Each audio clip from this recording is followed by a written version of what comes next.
जय हिंद। स्वागत है आपका आपके अपने study YouTube channel experiment competitive classes में। हम लोग साइंस पढ़ रहे थे और साइंस में फिजिक्स में हम लोग लाइट चैप्टर को शुरू किए थे। लाइट चैप्टर में हम आपको समतल दर्पण तक बता दिए थे। आज हम लोग समतल दर्पण के आगे पढ़ेंगे गोलीय दर्पण के बारे में, जो एग्जाम दृष्टिकोण से काफ़ी इम्पोर्टेंट है। इसको आप वीडियो के लास्ट तक बने रहिएगा, आपको ज़रूर कुछ ना कुछ नया सीखने को मिलेगा।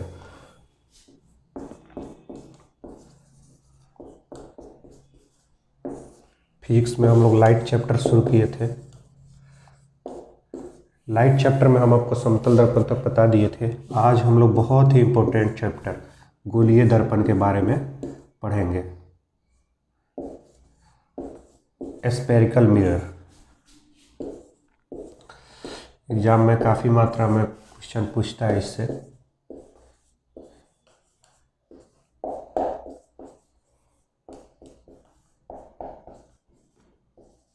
स्फेरिकल मिरर, गोलीय दर्पण। तो सबसे पहला बात कि मान लीजिए ये हमारा गोलीय दर्पण नहीं, ये हो गया हमारा गोला। ये हम एक गोला बना दिए। इसको आप मान लीजिए, इसको आप इमेजिन कीजिए, कल्पना कीजिए कि हम यहाँ प्रकाल रख के और इस गोला को बनाया है। प्रकाल होता है ना इंस्ट्रूमेंट बॉक्स में, तो उसका जो नोक होता है उसको यहाँ रखे हैं और चाप लेके हम इस गोला को बनाए हैं। उस प्रकाल से हम इस गोला को बनाए हैं। तो जहाँ प्रकाल का नोक रहता है उसको हम सेंटर बोलते हैं, उसको हम सेंटर बोलते हैं, जिसको सी से डिनोट किया जाता है। सेंटर का मतलब होता है केंद्र, जहाँ प्रकाल का नोक होता है, यानी जहाँ से इस गोले का निर्माण हुआ है उसको हम सेंटर बोलते हैं। अब इस सेंटर से एक हम रेखा को गुजारेंगे वर्टिकल, क्षैतिज रेखा को गुजारेंगे लेफ्ट टू राइट। तो चलिए एक हम इस रेखा को गुजार दिए इस सेंटर के बीचों बीच से, इस सेंटर के बीचों बीच से। तो यह जो रेखा को गुजारे हैं, यह रेखा गोला के जिस जिस पॉइंट पे स्पर्श कर रहा है, जिस जिस पॉइंट पे टच कर रहा है, उसको हम ध्रुव बोलते हैं। जैसे देखिए ये यहाँ एक टच कर रहा है गोला के, और एक यहाँ टच कर रहा है। तो यह दोनों हमारा क्या हो गया? ध्रुव हो गया, जिसको P से डिनोट करते हैं, जिसका इंग्लिश पोल होता है। तो यह स्पर्श रेखा गोला के जिस जिस पॉइंट पे टच कर रहा है, स्पर्श कर रहा है, यह हमारा ध्रुव हो गया, जिसको हम लोग पोल बोलते हैं इंग्लिश में। इतना बात को समझे। और यह पोल जो ध्रुव होता है ना, और यह सेंटर के बीच का जो दूरी होता है, ध्रुव और सेंटर के बीच का दूरी को हम लोग रेडियस बोलते हैं, त्रिज्या बोलते हैं, जिसको R से डिनोट करते हैं। ध्रुव और सेंटर के बीच की दूरी को हम लोग रेडियस बोलते हैं, त्रिज्या बोलते हैं, जिसको हम लोग R से डिनोट करते हैं। तो इधर भी हो जाएगा सेंटर और ध्रुव के बीच की दूरी, ये हमारा हो गया रेडियस, जिसको हम लोग R से डिनोट करते हैं। ये जो रेखा हम लोग गुजारे हैं लेफ्ट टू राइट वर्टिकल में, क्षैतिज में, इसको हम लोग बोलते हैं प्रिंसिपल एक्सिस, यानी प्रधान अक्ष। इसको हम लोग बोलते हैं प्रधान अक्ष। इतना बात को समझ गए कि जहाँ से हम प्रकाल का नोक रख के इस गोला की रचना किए हैं उसे हम सेंटर कहते हैं।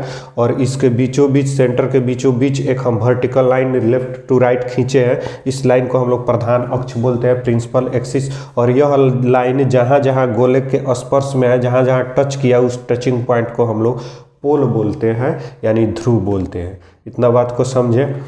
अब इस गोला को आप जब इतना बात माने तो एक बात और मान लीजिए कि यह गोला जो हमारा है, यह एक शीशे का टुकड़ा है, यह एक कांच का टुकड़ा है। मान लीजिए कि यह एक शीशा का टुकड़ा है, शीशा का कोई कांच का टुकड़ा है, यह जिसका स्पेस गोलाकार है।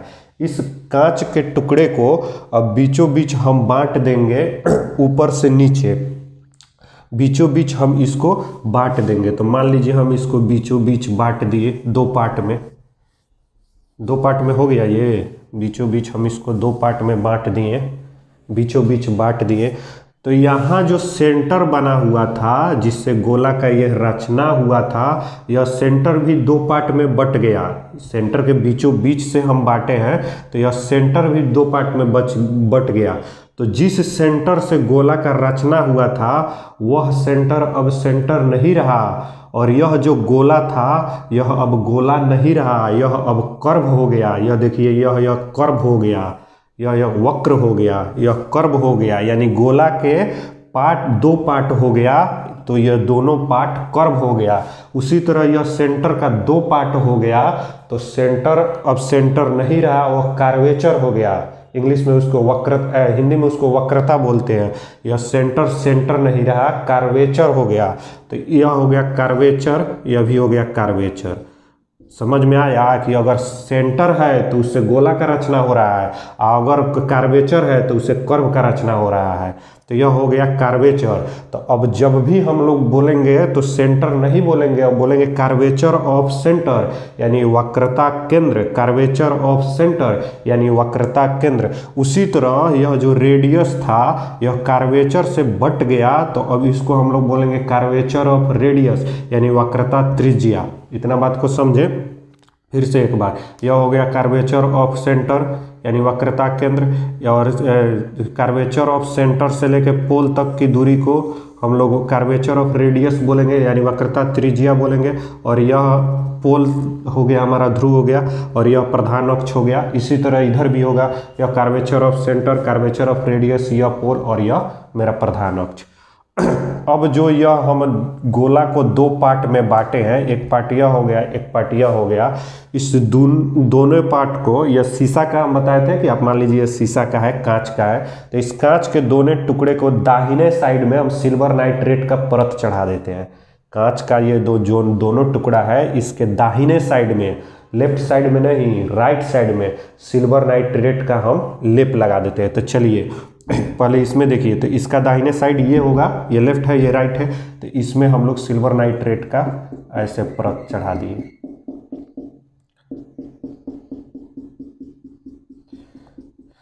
अब सेकेंड पार्ट ये है, इसका दाहिना साइड ये है, तो दाहिने साइड में हम लोग सिल्वर नाइट्रेट का परत चढ़ा दिए।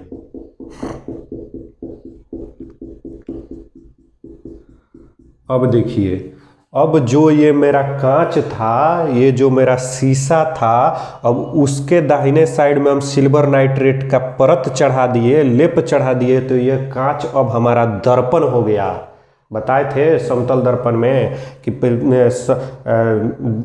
कांच वह होता है जो प्रकाश को अपने से आर पार होके जाने दे, लेकिन दर्पण वह होता है जो प्रकाश को परावर्तित कर दे, यानी लौटा दे। तो दर्पण के पीछे कलई किया जाता है। तो देखिए यह कांच था पहले, इसके पीछे कलई नहीं किया गया था, लेकिन अब इसके पीछे हम कलई कर दिए, इसके पीछे हम सिल्वर नाइट्रेट का परत चढ़ा दिए, तो यह कांच न होके अब दर्पण हो गया। यही तो है गोलीय दर्पण का दो पार्ट होता है कि एक उत्तल दर्पण, एक अवतल दर्पण, एक कॉन्वेक्स मिरर, एक कॉनकेव मिरर। तो ये जो पार्ट है जिसका बाहर का पार्ट उभरा हुआ है, देखिए ऐसे है, उभरा हुआ है, उठा हुआ है, इसको हम लोग बोलते हैं उत्तल दर्पण। याद रखिएगा, इसको हम लोग बोलते हैं उत्तल दर्पण, कॉन्वेक्स मिरर।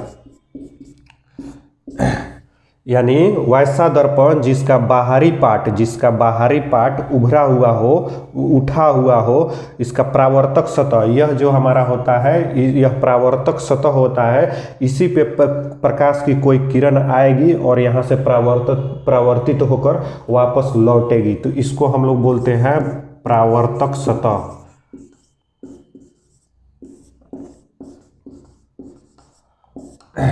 तो यह जो परावर्तक सतह होता है, जिस दर्पण का बाहर की तरफ उठा हो, उभरा हो, या ध्यान से सुनिएगा, उठा हो, उभरा हो, उठा हो, उ कॉमन है, तो उत्तल दर्पण होगा। जिसका बाहरी सतह उठा हो, उभरा हो, परावर्तक सतह, तो उसे हम उत्तल दर्पण कहते हैं, कॉन्वेक्स मिरर कहते हैं। और ये देखिए, इसका देखिएगा सतह भीतर की तरफ धंसा हुआ है, इसका ये परावर्तक सतह हुआ, इसका यह हुआ परावर्तक सतह। तो इसका परावर्तक सतह, यानी कहने का मतलब है कोई भी प्रकाश की किरण को इस पे हम छोड़ेंगे तो इस सतह से वह टकरा कर परावर्तित हो जाएगा, वापस लौट जाएगा, इसलिए इस सतह को परावर्तक सतह। तो इसका परावर्तक सतह अंदर की तरफ धंसा हुआ है, इसका परावर्तक सतह अंदर की तरफ धंसा हुआ है। तो इस दर्पण को हम लोग अवतल दर्पण कहते हैं, कॉनकेव मिरर। इसे हम कॉनकेव मिरर कहते हैं। यहाँ तक बातों को समझे। कि उत्तल दर्पण का बाहरी सतह उठा हुआ होता है, उभरा हुआ होता है, अवतल दर्पण का बाहरी सतह धंसा हुआ होता है, अंदर की तरफ धंसा हुआ होता है। अब देखिए, अब हम लोग दोनों दर्पण पे अलग अलग किरण को, प्रकाश की किसी किरण को छोड़ के देखते हैं जो क्या होता है। तो मान लीजिए ये मेरा अवतल दर्पण है, ये अवतल दर्पण है ना, और इसको अगर हम और आगे तक बढ़ा दें, एक बात यहाँ जानिएगा कि ये सेंटर और ये पोल के बीच की दूरी को हम लोग रेडियस यानी वक्रता त्रिज्या कहते हैं, और इसी को अगर हम लोग कुछ दूर तक यानी यह अनंत तक चला जाता है, हम बताए थे ना गोला में यह प्रधान अक्ष होता है, तो यह इनफाइनाइट तक जा सकता है, और यह हमारा प्रिंसिपल एक्सिस होता है, आपको पता ही है प्रधान अक्ष होता है, या इनफाइनाइट तक जा सकता है, इसका कोई लिमिट नहीं है। तो अब देखिए, ये मेरा मान लीजिए कि एक अवतल दर्पण है, कॉनकेव लेंस है। अगर यहाँ से किसी किरण को हम ऐसे छोड़ते हैं, किसी किरण को हम यहाँ से ऐसे अवतल दर्पण पे छोड़ते हैं तो क्या होगा, तो ये बात समझिए। मान लीजिए कि यहाँ कोई हम एक टॉर्च बना देते हैं, ये मान लीजिए कि टॉर्च हो गया, यह हमारा टॉर्च हो गया। यहाँ से हम किसी टॉर्च को जला रहे हैं, तो ऐसे जलाएंगे तो यह प्रधान अक्ष होता है, जो यह प्रधान अक्ष होता है उसके समानांतर जाएगा। और टॉर्च का जो ये पोजीशन है, ऐसा करके जलाएंगे, ऐसा नहीं कि तिरछा जला देंगे, ऐसा करके जलाएंगे टॉर्च को कि यह प्रधान अक्ष के समानांतर जाए। तो यह जो किरण होगा यह प्रधान अक्ष के समानांतर हम इसको जलाएंगे। यहाँ ये गया, ऐसे ही जा रहा है, और अवतल दर्पण से यह टकरा कर कुछ इस पोजीशन में परावर्तित होगा, यानी लौटेगा, वापस लौटेगा। अवतल दर्पण से टकराकर कुछ इस पोजीशन में लौटेगा। अगर यहाँ भी हम कोई टॉर्च जलाए, मान लीजिए हम यहाँ भी कोई टॉर्च जला रहे हैं प्रधान अक्ष के समानांतर, तो यह किरण ऐसे जाएगा और अवतल दर्पण से यहाँ से टकरा कर कुछ इस पोजीशन में यहाँ से परावर्तित होगा, टकरा कर कुछ इस पोजीशन में यहाँ से वापस जाएगा। तो यह जब अवतल दर्पण से टकरा कर यह जो किरण होता है और जो परावर्तित होता है, यह प्रधान अक्ष जो है प्रधान अक्ष के एक बिंदु पे मिलता है। प्रधान अक्ष के देख रहे हैं यहाँ मिल रहा है, यह जो पोजीशन है, यह जो प्रधान अक्ष के इसके एक बिंदु पे मिलता है। इस बिंदु को हम लोग फोकस बिंदु कहते हैं, जिसको बड़ा F से डिनोट करते हैं। बात को समझे कि अवतल दर्पण है, अवतल दर्पण में किसी किरण को हम छोड़ रहे हैं, अवतल दर्पण पे किसी किरण को हम छोड़ रहे हैं, तो दर्पण से टकरा कर प्रधान अक्ष के एक बिंदु से होकर गुजरता है। तो प्रधान अक्ष के जिस बिंदु पे वो मिलता है, जिस होकर गुजरता है, उस बिंदु को हम फोकस बिंदु कहते हैं, जिसको बड़ा F द्वारा डिनोट किया जाता है ना। बात को समझे। अब देखिए, ये जो हम किरण को अवतल दर्पण पर छोड़े हैं, अवतल दर्पण पर जो ये जा रहा है किरण, तो अवतल दर्पण इस किरण को केंद्रीकृत कर रहा है, एक दूसरे के पास मिला रहा है। जैसे यहाँ देखिए, ये ऐसे जा रहा है और ये भी किरण ऐसे आ रहा है, ये भी किरण ऐसे आ रही है, यानी एक दूसरे को अपने में मर्ज कर रहा है, एक दूसरे को अपने में एकत्रित कर रहा है, एक दूसरे को अपने में कन्वर्ज कर रहा है। इसीलिए हम लोग अवतल दर्पण को कन्वर्जिंग मिरर भी बोलते हैं, यानी अभिसारी दर्पण भी बोलते हैं। अवतल दर्पण को कन्वर्जिंग मिरर या अभिसारी दर्पण भी कहा जाता है। बात को समझे कि अवतल दर्पण को कन्वर्जिंग मिरर या अभिसारी दर्पण क्यों कहा जाता है, क्योंकि अवतल दर्पण से कोई भी किरण जाता है तो उस किरण को यह कन्वर्ज करता है, उस किरण को एकत्रित करता है, उस किरण को यह केंद्रीकृत करता है। इसलिए अवतल दर्पण को हम लोग अभिसारी दर्पण कहते हैं। ऐसे भी इसके बनावट से ही लग रहा है कि इसमें अगर कोई प्रकाश हम छोड़ेंगे, इसमें कोई प्रकाश छोड़ेंगे, क्योंकि इसका सतह जो है परावर्तक सतह या सामने का सतह धंसा हुआ है, तो जब धंसा हुआ है तो धंसे हुए चीज़ में प्रकाश को हम छोड़ेंगे तो वो एक प्रकाश को अपने में समेटेगा, एक दूसरे को से मिलाएगा, मर्ज करेगा, इकट्ठा करेगा, तो ये कन्वर्ज करेगा। तो इसीलिए अवतल दर्पण को कन्वर्जिंग मिरर भी बोलते हैं, अभिसारी दर्पण भी बोलते हैं। इतना बात को याद रखिएगा। अब हम लोग, ये तो हो गया अवतल दर्पण का बात। अब हम लोग उत्तल दर्पण पे किसी किरण को छोड़ के देखते हैं कि क्या होता है।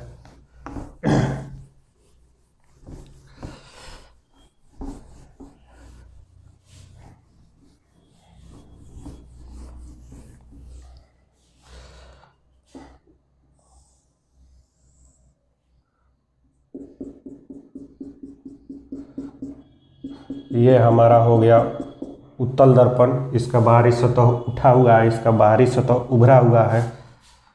ये हमारा हो गया प्रधान अक्ष, मान लीजिए ये हमारा हो गया सेंटर, और ये हमारा हो गया ध्रुव पोल हो गया, ध्रुव पोल हो गया।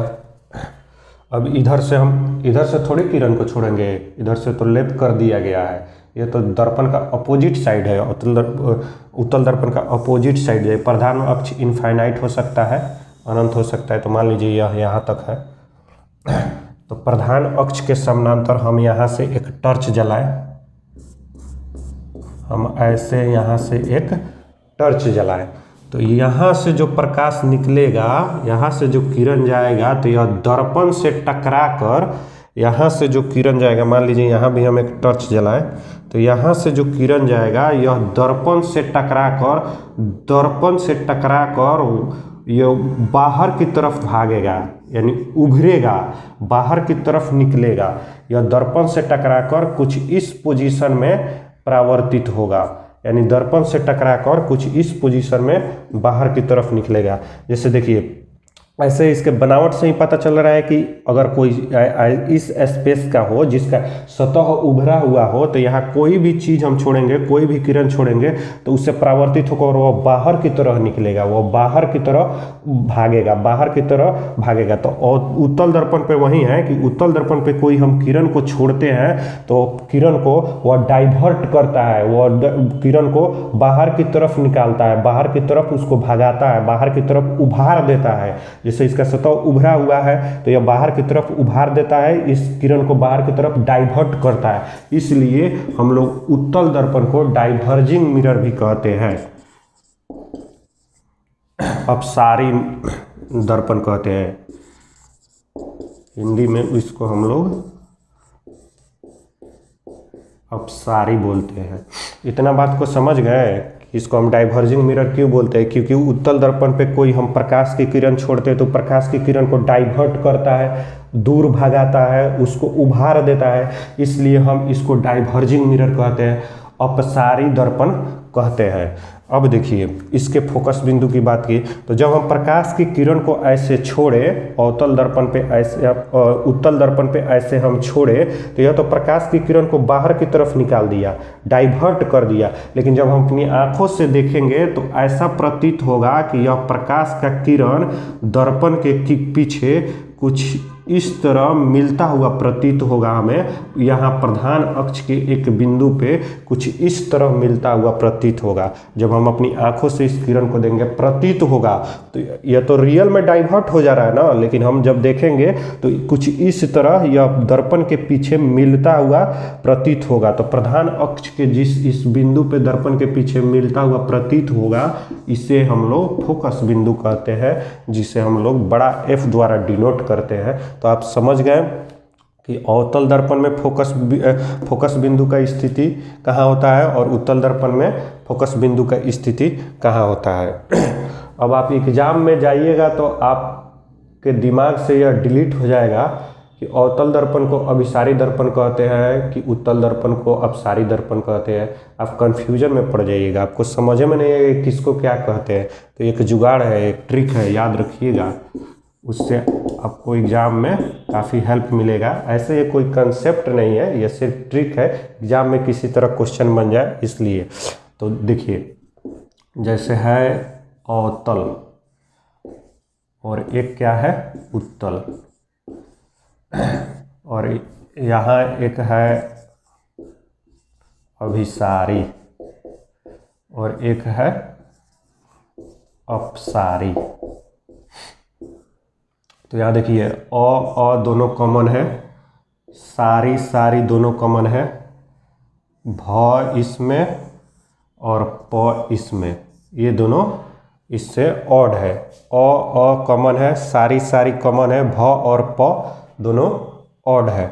यहाँ देखिए अ है तो अ आ, क ख ग घ का अ आ नहीं होता है, अ आ, तो पहले अ आ में अ आता है, तब उ आता है, आ प फ ग में पहले प आता है, तब भ आता है। समझ गए, पहले अ आता है।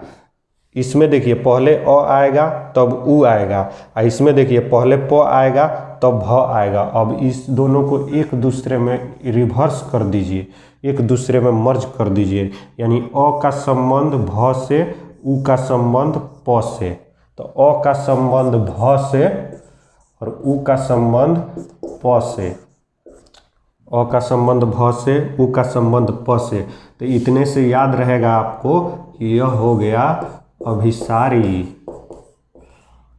और यह हो गया अपसारी। ये कोई कंसेप्ट नहीं है, बस एक ट्रिक है छोटा सा, जिससे एग्जाम में काफ़ी कन्फ्यूजन होता है। मेरे साथ भी कन्फ्यूजन हो जाता था, तो इसलिए हम इसका एक ये जुगाड़ बताए, इसको याद रखिएगा, ऐसे आप याद रखिए। चलिए इतना बात को समझे।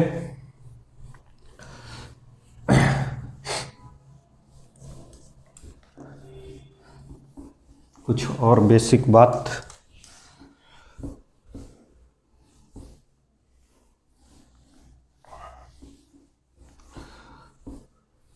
दर्पण का सबसे अच्छा एग्जाम्पल आपके किचन में है। आपके पास कोई चम्मच होगा और ज़्यादा कन्फ्यूजन होगा तो आप चम्मच को देखिएगा। चम्मच जो होता है ना, देखिए मेरे पास चम्मच है, यह चम्मच है, यह दर्पण का बहुत अच्छा एग्जाम्पल है।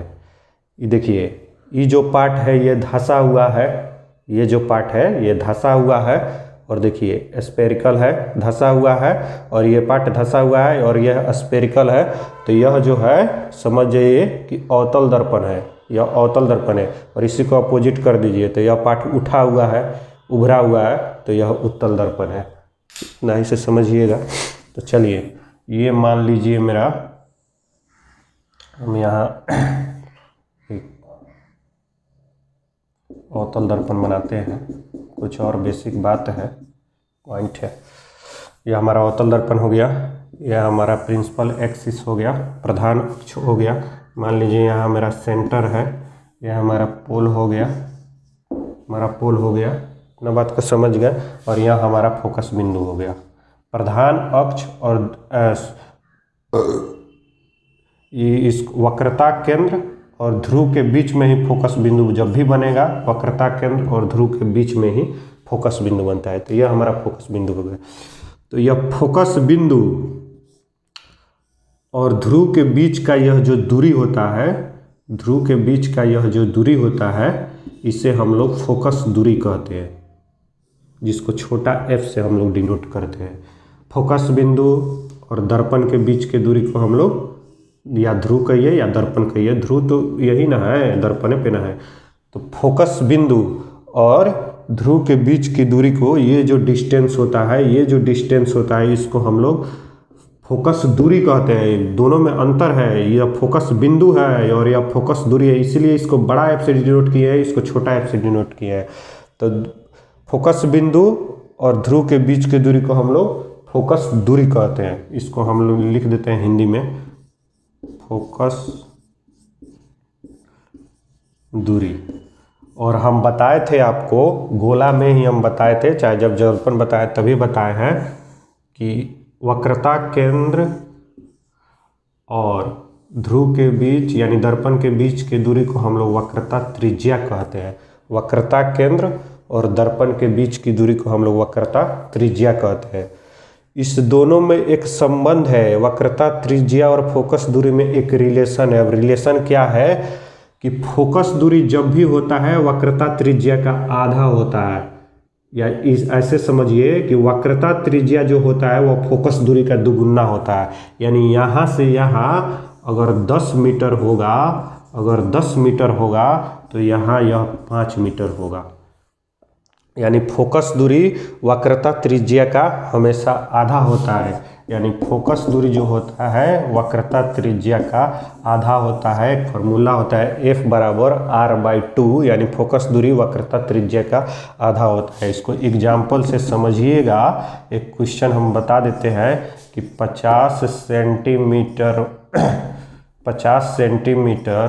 वक्रता त्रिज्या वाले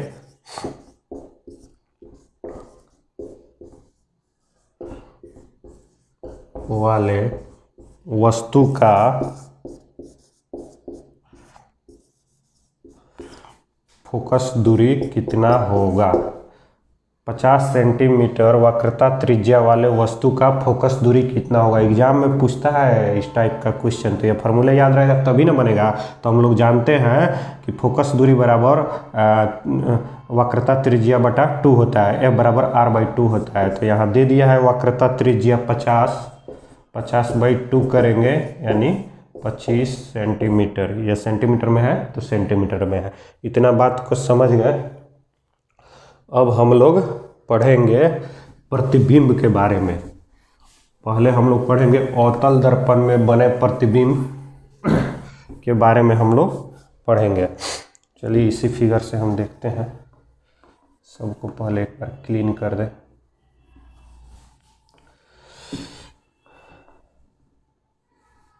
छोड़िए। ये अवतल दर्पण में प्रतिबिंब कैसे बनता है, उसका स्थिति क्या होता है, उसका प्रकृति क्या होता है, हम यहाँ लिख भी देते हैं।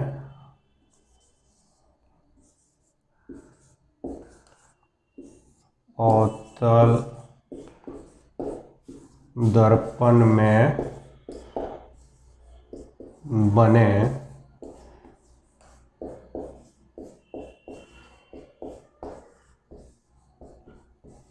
प्रतिबिंबों की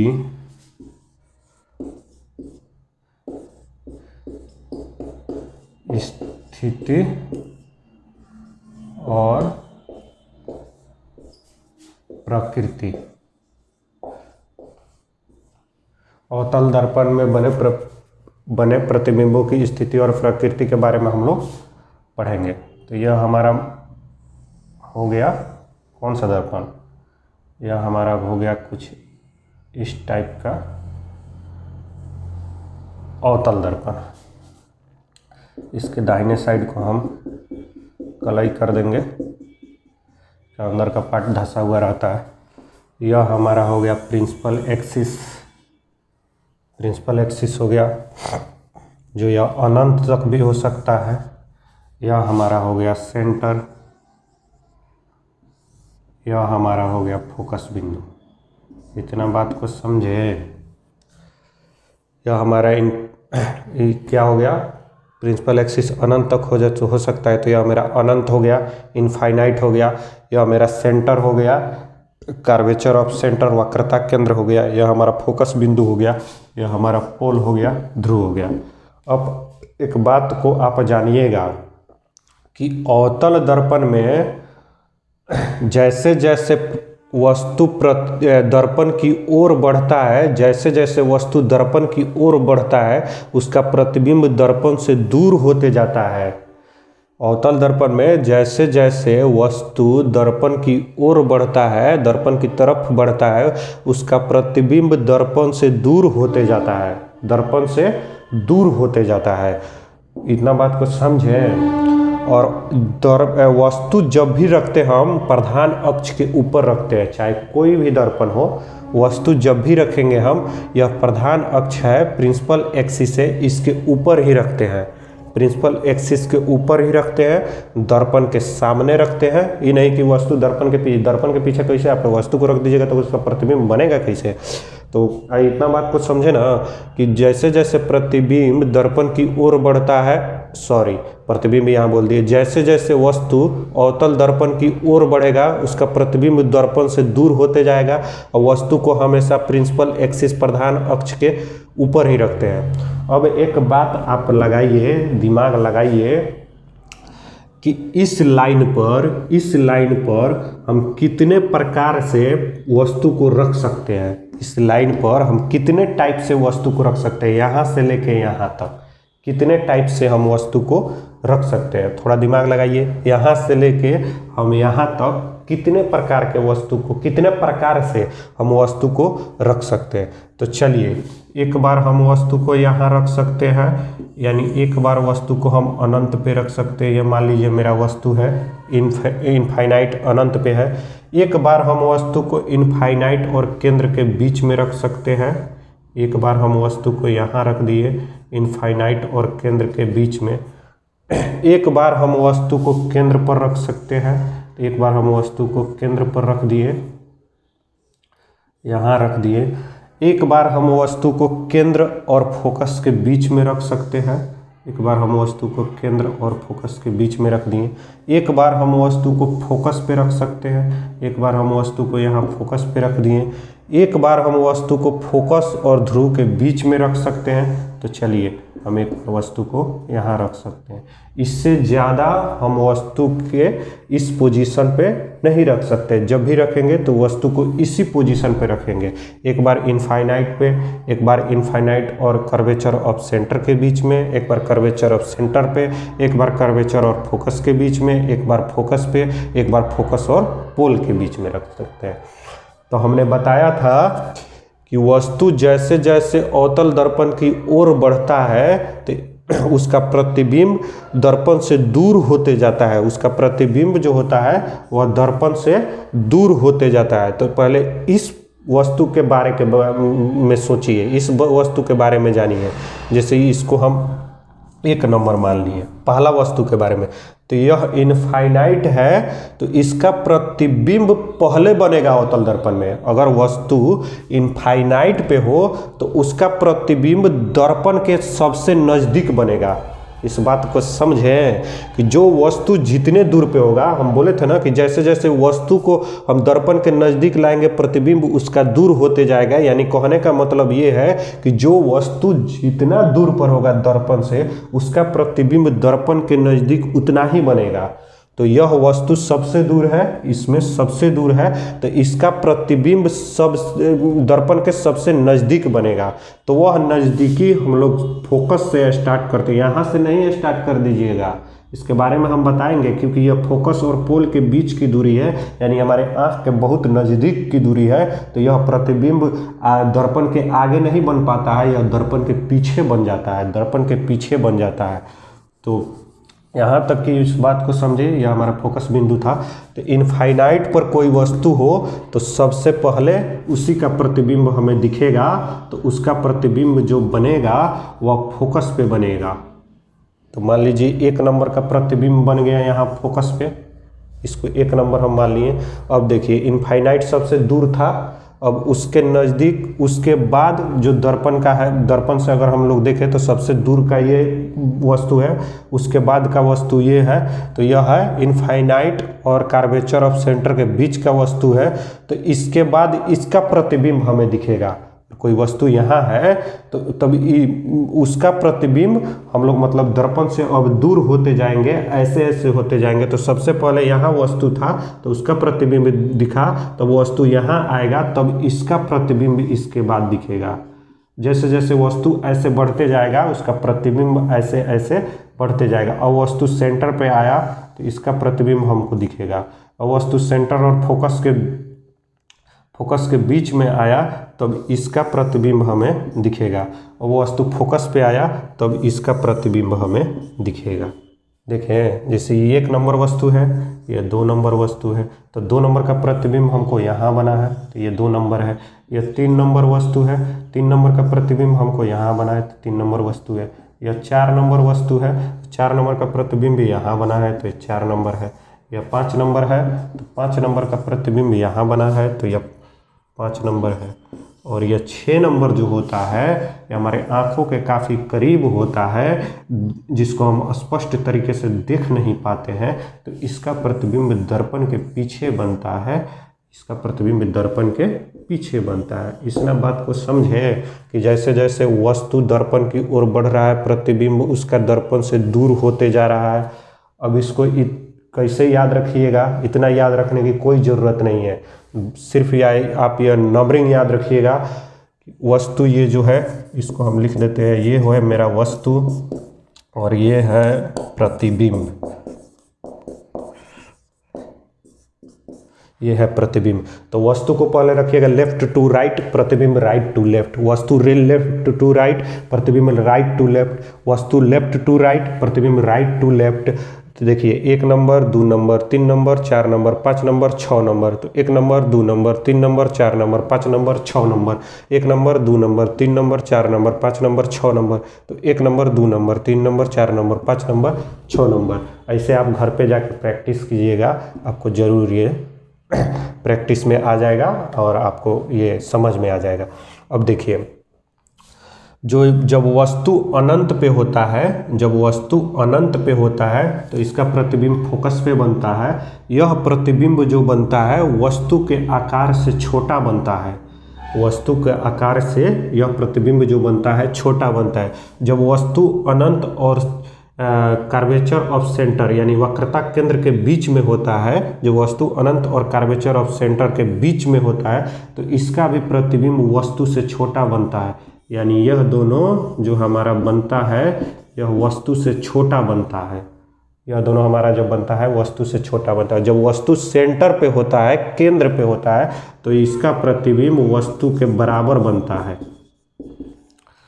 इसका प्रतिबिंब वस्तु के बराबर बनता है।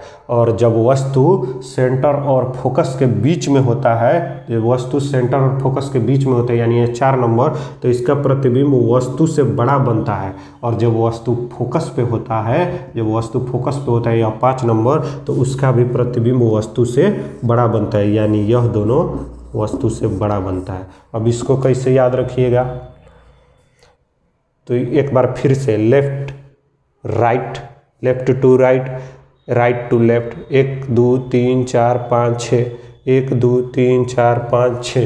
अब स्टार्ट का 2 गो छोट, उसके बाद बराबर, उसके बाद बड़। स्टार्टिंग में बच्चा सब होता है, छोटा होता है, तब आपके बराबर हो जाएगा, तब जाके वो बड़ा होगा।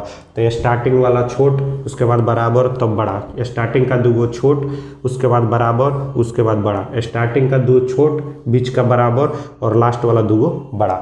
ऐसे याद रखिएगा।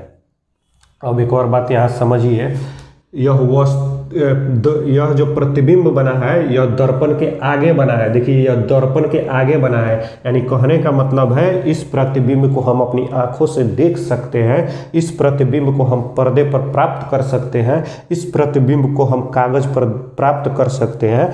इसलिए यह जो प्रतिबिंब बना है सब इस वास्तविक प्रतिबिंब होगा। हम बताए थे आपको समतल दर्पण के वैसा प्रतिबिंब जिसको हम अपनी आंखों से देख सके, जिसको पर्दे पर प्राप्त कर सके, जिसको पेपर पर प्राप्त कर सके, जिसको जमीन पर हम लोग प्राप्त कर सके, वह वास्तविक प्रतिबिंब होता है।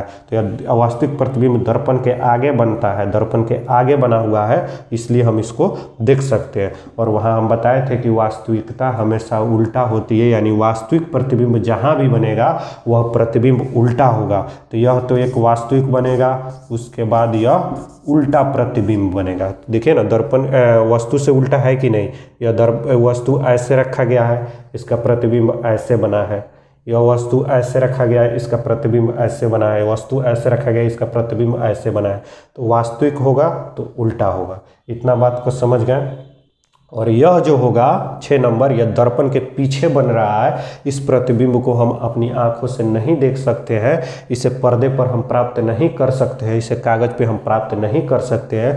तो यह जो प्रतिबिंब होगा यह काल्पनिक होगा, यह काल्पनिक बनता है। और हम बताए थे काल्पनिकता हमेशा सीधा होती है, तो काल्पनिक होगा, सीधा होगा। लेकिन एक बात याद रखिएगा, यह वस्तु से बहुत बड़ा बनता है, वस्तु से बहुत बड़ा बनता है। यह जो बनता है वो बड़ा बनता है, काल्पनिक बनता है, सीधा बनता है और वस्तु से बड़ा बनता है। इतना बात को याद रखिएगा। इतना बात को समझ गए। चलिए हम समझे कि आप इतना बात को नहीं समझे, हम समझे कि आप इतना बात को नहीं समझे। एक बात और मैं बताता हूँ जो आप उस पर ध्यान दीजिएगा, वह ज़रूर आपको समझ में आएगा। एक और तरीका है इसको बताने का, एक और जुगाड़ है, ट्रिक है, एग्जाम में वही काम आएगा। ऐसे घर पे जाके ऐसे आप प्रैक्टिस कीजिएगा, यह ज़्यादा काम आएगा, आपके दिमाग में रहेगा। लेकिन एक शॉर्टकट ट्रिक हम बताते हैं जिससे आप हमेशा याद रखिएगा, कभी भूलिएगा नहीं। एक वर्ड है FCI। FCI नाम सुने हैं, फूड कॉरपोरेशन ऑफ इंडिया। लेकिन यहाँ फूड कॉरपोरेशन के बारे में नहीं पढ़ाई होगा, सिर्फ उसका जो शॉर्टकट है FCI उसी का यूज किया जाएगा। तो हम बोले कि FCI। एक बार इसको लेफ्ट टू राइट लिख दीजिए, इसको हम लेफ्ट टू राइट लिख दिए, और एक बार इसको राइट टू लेफ्ट लिख दीजिए, यानी इसको उल्टा करके लिख दीजिए। यानी I को ऐसे यहाँ लिखिए, C को ऐसे लिखिए और F को लास्ट में लिख दीजिए। एक बार इसको FCI लिखिए, एक बार इसको ICF लिखिए, उल्टा करके लिख दीजिए। इसको मान लीजिए ये हमारा हो गया वस्तु, और इसको मान लीजिए ये हमारा हो गया प्रतिबिंब।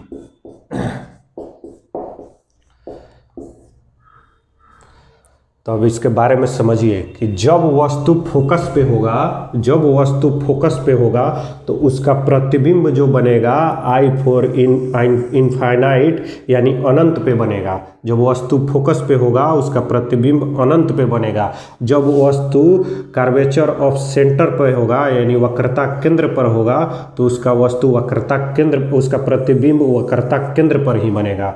जब वस्तु इनफाइनाइट I फॉर इनफाइनाइट अनंत पे होगा तो उसका प्रतिबिंब फोकस पे बनेगा। बात को समझें कि जब वस्तु फोकस पे होगा उसका प्रतिबिंब अनंत पे बनेगा, जब वस्तु सेंटर पे होगा उसका प्रतिबिंब केंद्र सेंटर पर बनेगा, जब वस्तु अनंत पर होगा उसका प्रतिबिंब फोकस पर बनेगा। यह तीन बात क्लियर हो गया। अब देखिए, जब वस्तु फोकस और सेंटर के बीच में होगा, जब वस्तु मान लीजिए वस्तु है तो फोकस और सेंटर के बीच में जब वस्तु होगा तो इसका प्रतिबिंब अनंत और सेंटर के बीच में बनेगा। जब वस्तु फोकस और सेंटर के बीच में होगा तो इसका जो प्रतिबिंब होगा अनंत और सेंटर के बीच में बनेगा। जब वस्तु सेंटर और अनंत के बीच में होगा तो इसका प्रतिबिंब सेंटर और फोकस के बीच में बनेगा। ना बात को समझ गए? तीन वर्ड से आपको ये सारा क्लियर हो जाएगा। अब देखिए इसके स्थिति के बारे में हम लोग जानते हैं। तो प्रतिबिंब हम वहाँ बताए थे right to left, right to left, right to left. तो यह दो जो होगा, यह दो जो होगा, यह दोनों छोटा बनता है। हम बताए थे कि बच्चा पहले छोटा होता है तब बराबर होता है तब जाके बड़ा होता है। तो स्टार्टिंग का जो राइट टू लेफ्ट लेंगे हम लोग, यहाँ लिख देते हैं राइट टू लेफ्ट, राइट से लेफ्ट, इधर दाहिने है इधर बायां है, तो राइट टू लेफ्ट। तो स्टार्टिंग का दो होगा वह जो छोटा होगा, स्टार्टिंग का जो दो होगा वह छोटा होगा, बीच वाला हमारा बराबर होगा और लास्ट वाला जो होगा यह बड़ा होगा। ना बात को समझे? स्टार्टिंग का जो यानी फोकस पर और फोकस और सेंटर के बीच में जो हमारा प्रतिबिंब बन रहा है यह दोनों छोटा होगा, सेंटर पर जो प्रतिबिंब बनेगा वह बराबर होगा, और जो सेंटर और इनफाइनाइट के बीच प्रतिबिंब बन रहा है यह बड़ा होगा, और इनफाइनाइट पे जो बनेगा वह भी बड़ा होगा। और ऐसे हम लोग जानते हैं कि अवतल दर्पण प्रतिबिंब जो बनता है दर्पण के सामने बनता है, दर्पण के आगे बनता है, जिसको हम लोग देख पाते हैं, जिसको हम लोग पर्दे पर प्राप्त कर सकते हैं, पेपर पे प्राप्त कर सकते हैं। तो वास्तविक प्रतिबिंब होगा और वास्तविक प्रतिबिंब हमेशा उल्टा होता है, तो उल्टा होगा। यहाँ तक क्लियर? ये कंसेप्ट FCI वाला, इसको जाके घर पे रिवीजन कीजिएगा, ये चीज़ आपको काम आएगा। अब हम लोग देखते हैं कि उत्तल दर्पण में बना प्रतिबिंब। ये तो अवतल दर्पण का था, अब हम लोग एक देखते हैं कि उत्तल दर्पण में बना प्रतिबिंब।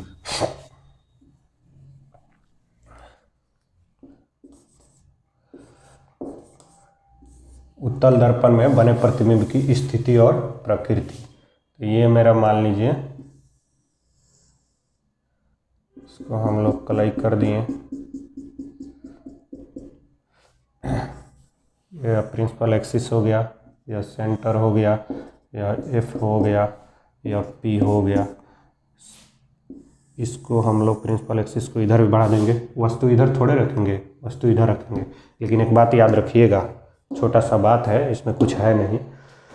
अवतल दर्पण में वस्तु कहीं रखिए, अवतल दर्पण में वस्तु कहीं रखिए, हमेशा काल्पनिक ही प्रतिबिंब बनता है, यानी दर्पण के पीछे ही इसका प्रतिबिंब बनता है। काहे कि ये तो प्रकाश जो होगा उसको तो ये देखते हैं उभार देता है, परावर्तित कर देता है, यानी जो वस्तु का परछाई बनेगा इसको तो यहीं से लौटा देगा, ये यहीं से लौटा देगा। तो इसका जो प्रतिबिंब बनेगा वह पीछे बनेगा, इसका जो प्रतिबिंब बनेगा वह पीछे बनेगा, और जिसको हम देख नहीं सकते हैं।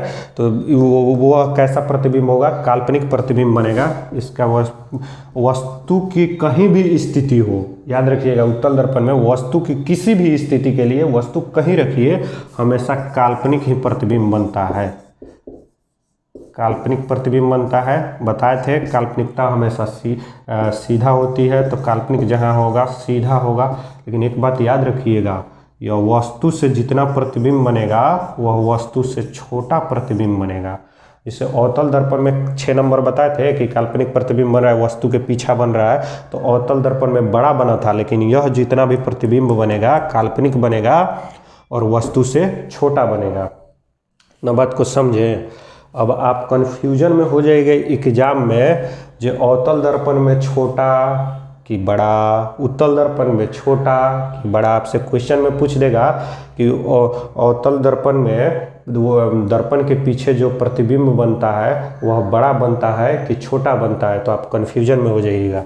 तो उसको याद रखिएगा। और ये चीज़ सिर्फ दर्पण के लिए है जो हम बता रहे हैं, या लेंस के लिए उल्टा हो जाता है, लेंस में लागू नहीं होगा, लेंस जब पढ़ेंगे तब हम लोग जानेंगे। और सिर्फ काल्पनिक के लिए हम यहाँ लिख भी देते हैं, दर्पण में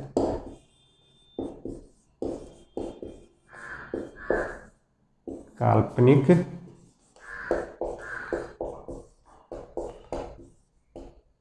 प्रतिबिंब के लिए, देखिए बात क्या है, ये दर्पण में काल्पनिक प्रतिबिंब के लिए, सिर्फ दर्पण में और सिर्फ काल्पनिक प्रतिबिंब के लिए। एक होता है अवतल दर्पण और एक होता है उत्तल दर्पण, होता है ना। तो ये दोनों में काल्पनिक अगर प्रतिबिंब बन रहा है तो हमेशा काल्पनिकता सीधा होता है, दोनों में तो सीधा ही बनेगा। लेकिन अवतल दर्पण में जो प्रतिबिंब बनेगा वह बड़ा बनेगा, अवतल दर्पण में बड़ा बनेगा और उत्तल दर्पण में छोटा बनेगा, वस्तु से छोटा बनेगा। अब इसको याद कैसे रखिएगा? तो ऐसे ही याद रखिए, देखिए अवतल का स्पेलिंग बड़ा है 1 2 3 4, तो इसमें बड़ा बनेगा। अवतल का स्पेलिंग बड़ा है तो इसमें बड़ा याद रखिएगा, और उत्तल का स्पेलिंग छोटा है 1 2 3 छोटा है ना, तो इसमें छोटा याद रखिए। बस ये याद करने का ट्रिक है। मेरा मकसद है कि आपको एग्जाम में किसी तरह क्वेश्चन आपका बन जाए। तो आज की क्लास को हम लोग यहीं समाप्त करते हैं। आगे हम लोग पढ़ेंगे दर्पण सूत्र के बारे में, आवर्धन के बारे में और चिन्ह परिपाटी के बारे में। तो आप हमारे साथ बने रहिए। इस प्लेटफॉर्म पे आपको जीके जीएस से related basic to advance level की तैयारियां कराई जाती है। मिलते हैं नेक्स्ट वीडियो में, तब तक के लिए जय हिंद।